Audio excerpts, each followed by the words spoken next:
তোরা দুই ভাই বলিস না যে কতবার করে যে মারামারি করবি না নিজের ভিতর। তোরা তো তাও আমার কথা শুনিস নি। তাহলে এক কাজ কর, যা 4-5টা লাঠি খুঁটে নিয়ে আয়, আমি ছাদে গেলাম, তোরা আয়। আব্বা এই যে লাঠি নিয়ে আইছি। আচ্ছা ঠিক আছে তাহলে বয়।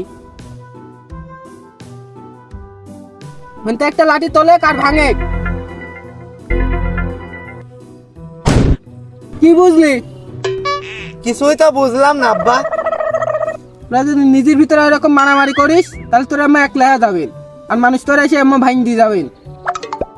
তোরা দুই ভাই যদি এরকম একসাথে থাকিস তাহলে তোর মাথা চুলে কেউ ছিটতে পারবি না।